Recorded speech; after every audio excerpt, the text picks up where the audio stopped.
नमस्कार। जय श्री राम, हर हर महादेव। आखिर जिस बात का डर था फाइनली बंगाल पॉलिटिक्स में वही बात हो गया। और इसके लिए यहाँ पर सबसे बड़ा सवाल उठ रहा है कि जो भाजपा को इतना प्यार के साथ जनता जनार्दन ने चुना, उनके इनिंग शुरू होने के पहले ही क्या खत्म होने का नौबत आ गया। अरे भाई, क्या ऐसे हो गया? आपको मालूम है, बंगाल पॉलिटिक्स लेकर पिछले कुछ दिनों से बहुत ही तोड़फोड़ चल रहा है। टीएमसी पार्टी स्प्लिट हो रहा है, वहां पर कोई दिक्कत नहीं है। लेकिन वो पार्टी स्प्लिट होने के बाद जैसे एनडीए में घुस रहा है और एनडीए जो जो चीज इनके साथ कर रहा है वो लेके अभी यहाँ पर भाजपा का जो समर्थक है उसके मन में गुस्सा फूट पड़ रहा है। और इसलिए सवाल उठ रहा है कि जो vote bank, Hindu vote bank Bhajpa ने यहाँ पर बनाया, वो क्या बरकरार रहेगा? और नहीं रहता है तो यहाँ पर 2029 का जो इलेक्शन आ रहा है वहां पर सीपीएम के सामने, लेफ्ट के सामने भाजपा का हारना तैयार है। थोड़ा गड़बड़ लग रहा है सब कुछ। अच्छा, शुरू से समझा जाए। अगर ये आपको समझना है तो थोड़ा 1-1.5 महीना पीछे चलना पड़ेगा। 4 मई 2026 जिस दिन यहाँ पर काउंटिंग हो रहा था, उस दिन सुबह तक जो बोल रहा था कि हम टीएमसी का सपोर्टर है, और 12 बजे के बाद जो भाजपा का कार्यकर्ता है उसके डीजे बजाएंगे, उसको मार देंगे। वही 12 बजे के बाद जब यहाँ पर ट्रेंड सेट हो गया, सबसे पहले भगवा फाग लगा के, भगवा फेट्टी लगा के बन गया तत्काल बीजेपी, और यहां पर तोड़ फोड़ करना चालू कर दिया। वही घुमा फिरा के मारना पीटना चालू कर दिया। परिस्थिति इतना खराब हो गया कि गुस्से में फूट पड़े बंगाल का जो भी भाजपा का समर्थक है वो सब लोग। और ऐसे सिचुएशन हुआ तो वहां पर फिर एक बांध लगाना पड़ा। भाजपा का जो यहाँ पर राज्यों का कार्यकर्ता है, उन्होंने क्लियरली बोल दिया ऐसे कोई तोड़फोड़ नहीं हो सकता है। और जो भी अभी भाजपा पावर में आ गया है, इसलिए भाजपा में घुसने का कोशिश कर रहा है, उसके लिए सारे दरवाजा बंद है। अगले 3 महीने तक कुछ भी, कोई भी ज्वाइनिंग नहीं होगा। भाजपा का समर्थक खुश हो गया था, क्योंकि ये भाजपा का जो राज्य नेता है, जो शीर्ष नेता है, सब लोग एक ही चीज बोलते थे, पीसी चोर, भाईपो चोर, तृणमूलेर सबाई चोर। इसका मतलब तृणमूल का सारे के सारे चोर है। और इस चोर के साथ, इस चोर के विरुद्ध, इस ये एंटी हिंदू के विरुद्ध ये लड़ाई था। और उस लड़ाई में जिसको हराया वही आके आप फिर से दादागिरी करेंगे, ये ना हो पाएगा। इसको बिल्कुल ही मंजूरी नहीं है। लेकिन उसके कुछ ही दिन बाद ही भाजपा का जो राज्य सभापति है समीक भट्टाचार्य जी, उन्होंने थोड़ा किसी का निर्देश से या खुद से ही पता नहीं कुछ बोलने का कोशिश किया, थोड़ा सा दरवाजा खुलने का कोशिश किया। उन्होंने एक टर्म यूज किया, जो भालो तृणमूल है, मतलब जो अच्छे तृणमूल है, उसके लिए शायद फ्यूचर में सोचेंगे।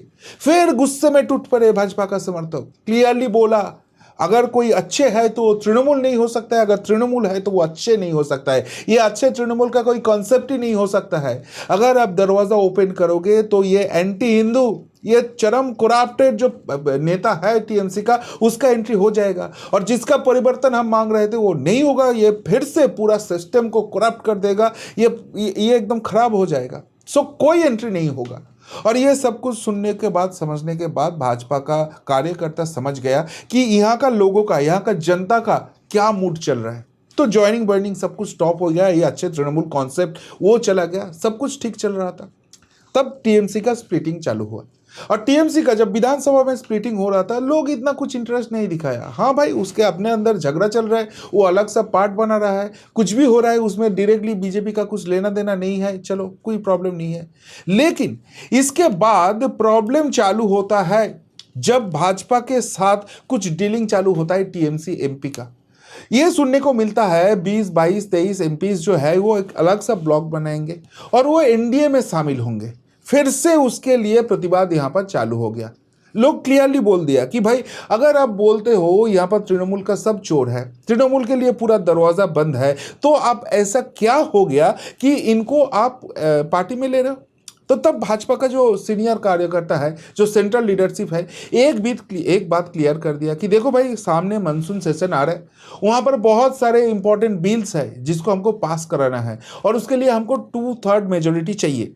तो इस 2/3 मेजोरिटी तो अभी हमारे पास नहीं है, इसलिए जो लोग अभी इंटरेस्टेड है उसको एनडीए में शामिल किया जाएगा। उसके साथ भाजपा का कोई रिलेशन नहीं रहेगा, वो बाहर से ही एनडीए को सपोर्ट करेगा और इसमें कुछ लेना देना नहीं रहेगा, कोई ट्रांजैक्शन नहीं होगा, आप बिलीव करो। तो ये भी बोला गया डायरेक्टली नहीं अनडायरेक्टली बोला गया कि भाई एक बार बिल पास होने दो, उसके बाद अगर कोई करप्टेड है, वो कहाँ क्या किया है वो नहीं दिखा जाएगा, जिसके अगेंस्ट जो करना है वो हम कर लेंगे। तो लोग मान लिया था, चलो नेशनल इंटरेस्ट है, इसमें कोई प्रॉब्लम नहीं है। लेकिन वहां पर एक बात को सुनाई दिया कि ये लोग जो ज्वाइन कर रहे हैं ये अनकंडीशनल नहीं है, इनके पास 3 कंडीशन है। नंबर 1 कंडीशन है कि इन लोगों को 2029 का जो लोकसभा चुनाव आ रहा है उसमें इसका टिकट कंफर्म करना पड़ेगा, या तो भाजपा में डायरेक्ट इसका एंट्री करना होगा और भाजपा का टिकट देना पड़ेगा, और नहीं तो ये एनडीए का शरीक है ये मान के इनको उनके पार्टी के तरफ से टिकट देना पड़ेगा, लेकिन वहां पर कोई भाजपा का कैंडिडेट नहीं होगा। ये है नंबर 1 कंडीशन। नंबर 2, इन लोगों को सेंट्रल का जो सिक्योरिटी है वो प्रोवाइड करना पड़ेगा। और नंबर 3 सबसे खतरनाक है, ये सब होने के बाद इन लोगों को कुछ पद चाहिए, इसको कुछ चेयरमैन मेयरमैन बनाना पड़ेगा। तो ये 3 कंडीशन के नाम सुनते ही फिर से भाजपा का जो सपोर्टर है वो बहुत गुस्से में आ गया कि भाई जिसको आप लीडर लोग ने बोल दिया चोर, उसको आप ले रहे हो, उसका कंडीशन मान रहे हो। ये जो चोर के अगेंस्ट हमने फाइट किया, हमारा जान हाथ में लेकर, लिटरली हम मर जाते अगर यहां पर हम फाइट नहीं करते, हम इसको हटा नहीं पाते, हिंदू हत्या होते थे, और उसको ही आप आज लीडर बन के ऐसे लेके आ रहे हो और उसका कंडीशन आप सामने रख रहे हो। तो फिर से ये बोला गया कि नहीं भाई ये सब गजब बात है, ये इसको बिलीव मत करो, ये सब हवा में फैला रहा है, ये लोग अनकंडीशनल सपोर्ट कर रहे हैं। एक्चुअली इन लोगों को तो मालूम है कि टीएमसी खत्म हो गया, इसलिए ये भाजपा के साथ रिलेशन जोड़ने का कोशिश कर रहे हैं। तो चलो बाहर से अगर सपोर्ट दे रहा है तो हम बिल पास कराने के लिए ले लेंगे सपोर्ट, और उसके बाद अगर जब टाइम आएगा तो जैसे होगा वैसे ही देखा जाएगा, जैसे जनता सोचते हैं वैसे ही होगा। तो फिर जनता का गुस्सा थोड़ा ठंड पड़ गया। लेकिन उसके बाद एक इंपॉर्टेंट चीज हुआ जो देख के सब लोग हैरान हो गया। कल रात आपको मालूम है एक नए पार्टी जिसका नाम कभी किसी ने सुना ही नहीं था, एनसीपीआई करके एक पार्टी निकल के आया, और उसमें ये टीएमसी का जो बागी सांसद है वो ज्वाइन कर गया। तो चलो उसमें भी ठीक है, इंडिया को सपोर्ट करने के लिए वहाँ पर कुछ टेक्निकल इश्यूज है, वो ऐसे अलग से टीएमसी का अलग से ब्लॉग नहीं बना सकता है, कुछ तो होगा इसमें, ये तक तो सब ठीक था। लेकिन आज सुबह से वो जो 3 कंडीशन पहले सुनाई दिया था वो एक करके फुलफिल होते हुए दिख रहा है। नंबर 1 कंडीशन जो था, इसको केंद्रीय सुरक्षा चाहिए, सेंट्रल सिक्योरिटी चाहिए, वो सुदीप बनर्जी, देव, ये सारे जो लोग हैं इन लोगों के लिए अरेंज किया गया है। लोग तब तक चुप थे, लेकिन उसके बाद जब शाम को एक खबर आया, एक ब्रेकिंग न्यूज यहाँ का सबसे बड़ा टीवी चैनल में आ गया, तो लोग गुस्से में फुट पड़े। वो क्या है कि ये अब एनडीए का शरीक बन गया है, और एनडीए जैसे चलते हैं तो अपने शरीक दल को मंत्रित्व तो देते हैं, और सेंट्रल लीडरशिप ये डिसाइड कर लिया कि सेंट्रल मिनिस्ट्री मिलेगा सुदीप बनर्जी और ये शर्मिला सरकार। एक कोलकाता नॉर्थ से एमपी है, एक बर्धमान पूर्व से एमपी है। अब सवाल यहां पर उठ रहा है कि भाई इनका 3 कंडीशन था। नंबर 1 कंडीशन आपने फुलफिल कर दिया, इसको सेंट्रल सिक्योरिटी दे दिया। नंबर 2 इनको कुछ पद चाहिए था, वो मंत्रित्व तो इनको मिल रहा है, और अभी तो नंबर 3 इनका जो डिमांड है 2029 में टिकट मिलना, आप तो वो भी कंप्लीट कर दोगे। तो इसके मतलब यहाँ पर जो जनता का सेंटिमेंट है उसका कुछ फिक्र आपको नहीं है, उसके लिए आप नहीं सोच रहे हो। तो आगे जाके ये पार्टी का स्टांस क्या हो जाएगा, सच में यहां पर हिंदुओं क्या सेफ रहेगा, इसके बाद लोगों का गुस्सा यहां पर होता है।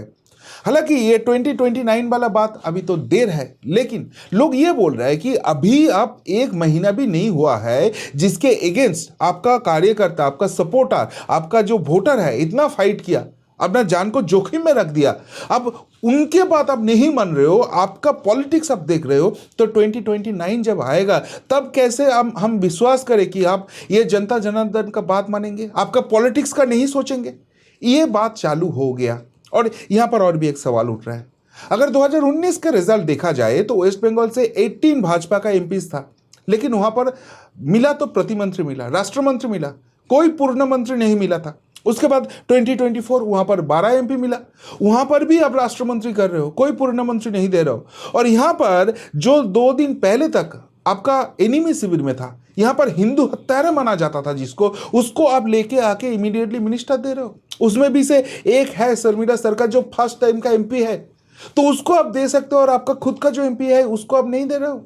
सुदीप बनर्जी जो 30 महीना जेल में बिताया क्योंकि करप्शन चार्जेस था, और ये भाजपा गवर्नमेंट के अंडर जो एजेंसी है उन्होंने ही भेजा था, कुछ दिन पहले ही इलेक्शन के बाद ये सुदीप बनर्जी एक कॉलेज यहाँ पर है कलकत्ता में, सुरेंद्रनाथ कॉलेज, वहाँ पर कॉलेज के अंदर वेयर रूम चलाते थे, वहाँ पर कॉन्डोम से लेकर क्या क्या क्या क्या मिला वहाँ पर, और वो बात बीजेपी का ही एमएलए सामने लेके आया था। तो ऐसे नीतिहीन लोगों को आप अपना वोट बैंक के लिए ले रहे हो, आपका वोट बैंक जिसको विरोध कर रहे हैं आप उसको लेकर आ रहे हो, तो लोग इसके साथ सबसे ज़्यादा गुस्से में आ रहा है, और ये गुस्से ठंडे होने का कोई नाम ही नहीं ले रहा है। और यहाँ पर अगर ये सच में होता है, बहुत सारे लोग बोलना शुरू कर दिया कि भाजपा को वोट देना गलती हो गया था। किसी ने बोल दिया मैंने वोट दिया जिंदगी बचाने के लिए, हिंदू को बचाने के लिए, चलो मेरा काम हो गया, अभी तो आगे मैं वोट नहीं डालने निकलूंगा। कोई बोल रहा है अभी मुझे वोट देना है तो मैं नोटा में ही वोट दूंगा। मतलब लोग ये डिसीजन मान नहीं पा रहे। आपका वो बात किधर गया कि भाई ये अनकंडीशनल सपोर्ट कर रहे हैं, चलो राजनीति के बात मान लेते हैं कि ये अनकंडीशनल नहीं होना था, कुछ ना कुछ तो देना पड़ता था। तो भाई ये तो सारे के सारे करप्टेड लोग हैं, आप इसको जेल नहीं भेज रहे हो, यही तो इन लोगों के लिए बहुत बड़ी बात है। आप एनडीए को सपोर्ट करने दे रहे हो, यही तो सबसे बड़ी बात है। और तीसरी बात यहाँ पर लोग जो उठा रहा है वो भी आप फेंक नहीं सकते हो।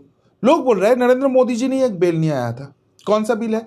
अगर कोई एमपी एमएलए है और करप्शन चार्ज में 1 महीने के ज़्यादा अगर कोई जेल में बिता देता है तो उसका जो पद है वो चला जाएगा, वहाँ पर बाई इलेक्शन होगा। तो ये तृणमूल का सारे चोर है, आप ही लोग बोले थे, तो करो भाई इन्वेस्टिगेशन। अगर सच में इसके अगेंस्ट कुछ निकलता है तो डालो इसको जेल में और उसके बाद वहाँ पर बाई इलेक्शन कराओ। आपका मानसून सेशन में वो बिल नहीं पास होगा, चलो 6 महीना बाद हो जाएगा, विंटर सेशन में हो जाएगा। विंटर सेशन में नहीं होगा तो बजट सेशन में होगा, बजट सेशन में नहीं होगा तो अगले बार जो मानसून सेशन आएगा तब करोगे। लेकिन इतना जबरदस्ती इसको करने के लिए इतना कुछ कंप्रोमाइज, और वो भी आपका वोटर को सेंटिमेंट के अगेंस्ट जाके, इसका क्या जरूरत था? और ये सवाल इसलिए उठ रहा है कि जनता यहां पर अभी डरना भूल गया है, क्योंकि पहले तो सीपीएम का टॉर्चर था, उसके बाद 15 साल से ममता बनर्जी अभिषेक बनर्जी को जैसे झेला है और वो झेल के उसको उखाड़ के फेंक दिया। तो हाँ, भाजपा का इसका बहुत बड़ा योगदान था। अगर भाजपा सामने से लीडरशिप नहीं देते तो शायद ये परिवर्तन नहीं होता था। लेकिन जनता जनार्दन ने भी अगर वोट नहीं दिया होता तो ये परिवर्तन होता क्या? तो जनता भी जानते हैं कि अपने वोट का कीमत क्या है। अगर हम सीपीएम को उखाड़ के फेंक सकते हैं, अगर हम टीएमसी जैसे एंटी हिंदू पार्टी को उखाड़ के फेंक सकते हैं, तो भाजपा अगर हमारे बात नहीं सुनेंगे तो हम भाजपा के अगेंस्ट भी जा सकते हैं। अगर सच में ऐसे भावना है, इसको अगर अभी हैंडल नहीं किया जाता है तो भाजपा का इनिंग्स का दी एंड हो सकता है। कैसे दी एंड हो सकता है? देखिए, फौलता का इलेक्शन जो वो जहांगीर खान अभिषेक बनर्जी का जो राइट हैंड है, उन्होंने वहां पर बदतमीजी की थी, वहां पर टेप वेप लगाए थे, तो 293 आसन में इलेक्शन हो गया था। 294 जो आसन था फौलता का, उसमें इलेक्शन नहीं हुआ था। तो कुछ ही दिन बाद वो इलेक्शन हुआ था और भाजपा को वहां पर भरपूर जय मिला, 1 लाख के ऊपर मार्जिन से भाजपा ने जीता। लेकिन वहां पर एक कंडीशन, अब देख लो क्या हो गया। ये जो मुस्लिम वोट इतने दिनों से 100% कंसोलिडेट होके टीएमसी को वोट देता था, उनको समझ में आ गया टीएमसी का सत्ता अभी खत्म, टीएमसी वापस नहीं आ सकता है, और इसलिए वो लोग ऑलमोस्ट कंसोलिडेट होके सीपीएम को वोट दिया, लेफ्ट फ्रंट को वोट दिया। कुछ परसेंटेज कांग्रेस को मिला, कुछ परसेंटेज अभी तृणमूल के साथ है।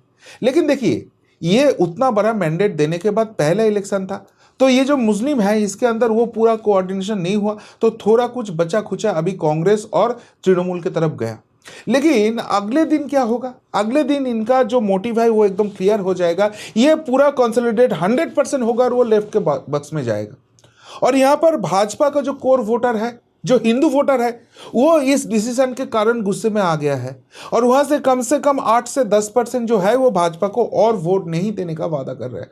वो बोल रहे हैं मैं इसको हटा दूंगा। और सबसे बड़ी बात है, ये जो सीपीएम है, इन्होंने जो अत्याचार किया है 34 सालों से, तो बहुत सारे जो यंग जनरेशन है वो अत्याचार नहीं देखा है। सीपीएम का अभी का जो फेसेस है वो यंग फेसेस है, बहुत मीठी मीठी अच्छे बात करते हैं और उसमें बहुत सारे लोग कन्विंस होते हैं। तो इसलिए लोग बोलना चालू कर दिया, अरे भाजपा से तो अच्छा सीपीएम है, भाजपा से तो अच्छा लेफ्ट है। तो अगर सच में ऐसा होता है, वोट इक्वेशन पूरा चेंज हो जाएगा। कैसे? एक चीज देख लीजिए, भाजपा के पास अभी 6% वोट उसका खुद का है, मुस्लिम का यहाँ पर ऑलमोस्ट 30% वोट है, वो पूरा भाजपा की तरफ आ जाएगा, तो 36% में वो पहुंच जाएगा।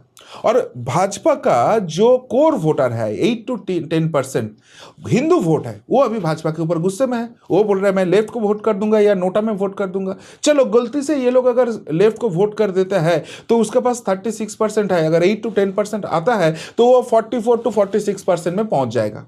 ऊपर से ये वोट किसके पास से जा रहा है? ये वोट जा रहा है भाजपा के पास से, जिसके पास अभी फिलहाल 46% वोट है वेस्ट बंगाल में ओवरऑल। तो उस वहां से अगर 8 to 10% वोट चले जाता है तो कितना वोट आता है उसके पास? उसके पास हो जाता है 34, 36%, 38% वोट हो जाता है। तो अगर 36, 38% में भाजपा है और लेफ्ट वहां पर 44, 46% में पहुंच जाता है, तो ओवरऑल गेन किसका होगा? मैक्सिमम सीट किसके तरफ कन्वर्ट होगा? वो भाजपा के तरफ, भाजपा के हाथ से निकल जाएगा और वो सीट वामपंथियों के लिए कन्वर्ट होना चालू हो जाएगा। तो अगर सच में 2029 में ऐसे होता है और 2029 के जिस चीज के लिए इतना सारे तोड़फोड़ हो रहा है, टीएमसी का इतना करप्टेड लोगों के साथ सगा बनाने का कोशिश किया जा रहा है, वो है वन नेशन वन इलेक्शन। इसके मतलब 2029 में अगर सच में ये बिल पास हो जाता है तो वहां पर लोकसभा के साथ विधानसभा चुनाव भी हो जाएगा। तो इसके मतलब बंगाल का जो सिचुएशन है, ये सरकार, भाजपा का सरकार 3 साल भी नहीं टिक पाएगा। डबल इंजन शुरू होने के पहले ही खत्म हो जाएगा। और एक बार डबल इंजन खत्म हो जाता है तो फिर क्या चालू होगा? फिर वो गोल गोल चीज, बंगाल फिर से पीछे हट जाएगा। तो ये वाला जो सिचुएशन शुरू हो गया, इसका एक ही कारण है, ये एनसीपीआई नाम में जो पार्टी तैयार किया और वहां पर उन लोगों को जैसे दामाद जैसे प्यार देने का कोशिश किया जा रहा है, उसका सारे कंडीशन माना जा रहा है। जो इतना एंटी हिंदू है उसको ये बढ़ावा दे जा रहा है। ये भाजपा का समर्थक वोटर नहीं मान पा रहा है। और सच में अभी सेंट्रल लीडरशिप या राज्य लीडरशिप इसके ऊपर कोई पाबंदी नहीं लगाते, इसको स्टॉप नहीं करते, तो बहुत बड़ा क्षति हो सकता है। तो इसलिए सब कुछ खराब होने से पहले दिन ही ये आवाज उठ रहा है। और इसलिए आवाज उठ रहा है कि लोग यहां पर जबरदस्त डबल इंजन सरकार देखना चाहता है, लेकिन वो करप्शन के साथ, वो एंटी हिंदू सेंटिमेंट के साथ दोस्ती करके नहीं। और इसलिए सब कुछ गड़बड़ लगने चालू हो गया बंगाल में। क्या बोलोगे ये सेंट्रल लीडरशिप का ये डिसीजन लेके और बंगाल का जनता, बंगाल का हिंदू इतना रोष में आ जाने के लिए? अगर कुछ बोलना है तो जरूर कमेंट बॉक्स के कमेंट करके बताइए। अभी के लिए इतना ही, फिर मिलता है बहुत जल्दी। नमस्कार, जय हिंद, वंदे मातरम।